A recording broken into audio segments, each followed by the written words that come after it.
Our learning target for today is I can learn about op art and create a work of art that demonstrates how op art works.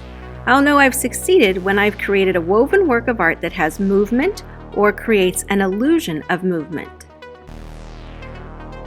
What is op art? Op art is short for optical art. The word optical is used to describe things that relate to how we see. Have you ever seen an optical illusion before? Op art works in a similar way. Artists use shapes and colors and patterns in special ways to create images that look as if they are moving or blurring. Take a look at this art in front of you. This was created by an artist, Bridget Riley, and when you look at this work of art, what do your eyes do? Mine tend to sort of fall into that crack that she's created. It almost looks as if the page is rolling down into itself. What do you see? We're going to create our own op art today, and we're going to do it with weaving. In your supply bags that you picked up this week, you will find 2 half sheets of colored paper and a bunch of black paper strips. That's what you're going to need for this project today, that along with a pencil and some scissors. At the very end, we'll need a little bit of glue too, but let's start with our scissors and pencil to begin. One more thing to note, your paper might not be orange and black. It might be any other colors of paper that we often see in the art room. So don't worry if your color is different from mine. Begin by getting your pencil, or in my case a Sharpie so that you can see it, and place a dot in the middle of the top part of the paper.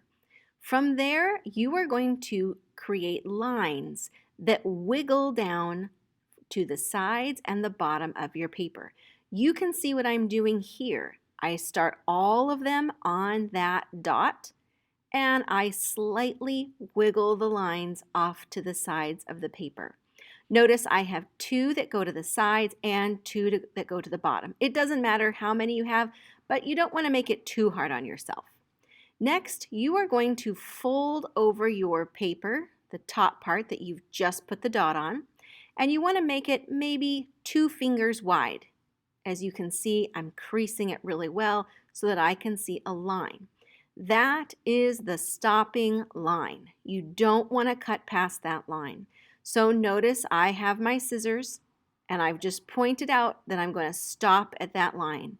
So I take it and my first cut goes to the line and stops. I don't want it to go up to that point, or what's going to happen is it'll make all of my strips just fall off. It's too close to the top to make them stay put.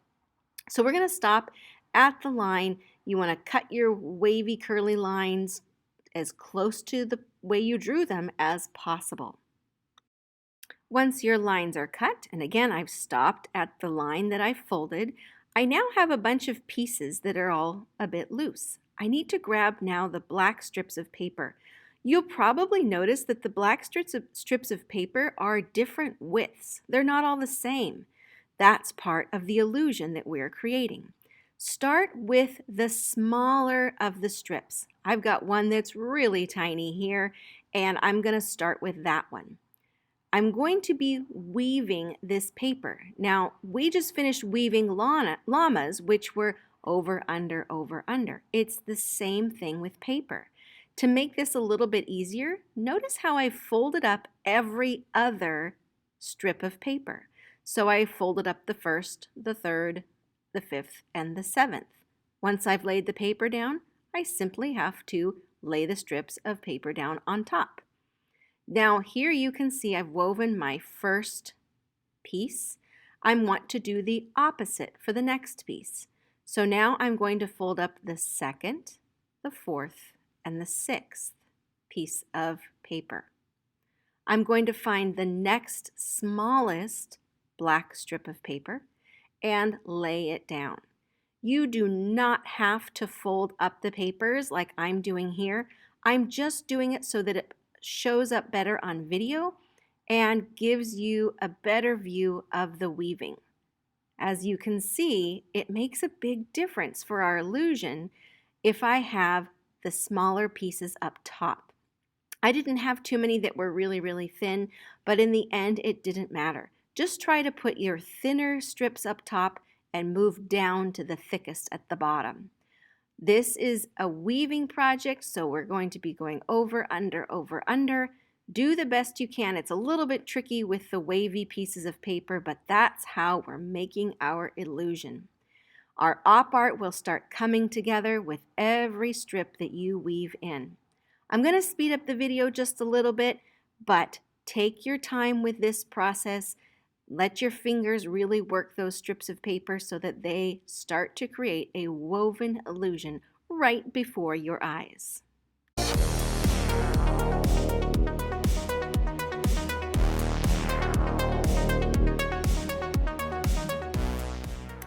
Once your project is all woven, the next thing you're going to need to do is straighten it out as best you can.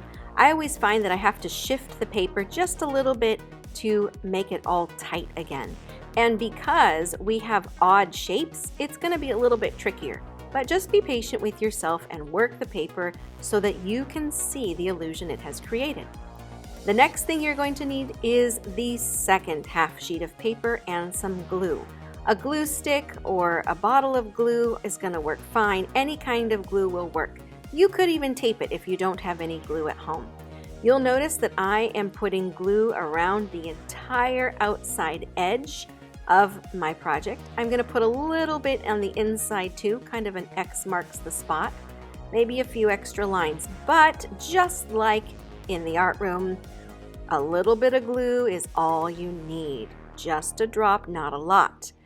After that, I find that it is easiest to place the piece of paper that does not have any weaving on top of the paper that does have weaving. If I try to move my weaving project, can you see that it is starting to try to come apart? It's too fragile, so we don't want to move it. Instead, pick up the piece of paper that has some glue dots on it and place it down on top of your weaving. Straight on top. Don't worry about what it looks like. Place it directly on top, and then let's see what happens. I'm placing my paper with glue right on top of what I just did. You might be thinking, Mrs. B, why would you cover up the work that you just did? But guess what? Flip it over, and there's our illusion. Just like the other side, this side of the weaving also creates an illusion too. So now is time to, before it's all stuck down and glued down stiff, make your little adjustments, make sure that it's woven the way you want, because while the glue's wet, we can make those changes. You'll probably need to glue down some of the bigger flaps of paper so that those don't just come loose and slide around a little bit. And you might need to trim some of the edges of your paper. I'm noticing on mine it's going to need a little trim. That part's easier to do once the glue has dried. That said, look what we've just made. We have created op art. There is movement with the shape and pattern that we have created. I can't wait to see what yours looks like too. Be sure to take a picture and show me, and then turn it in on Google Classroom. Keep up the great work, 4th and 5th graders.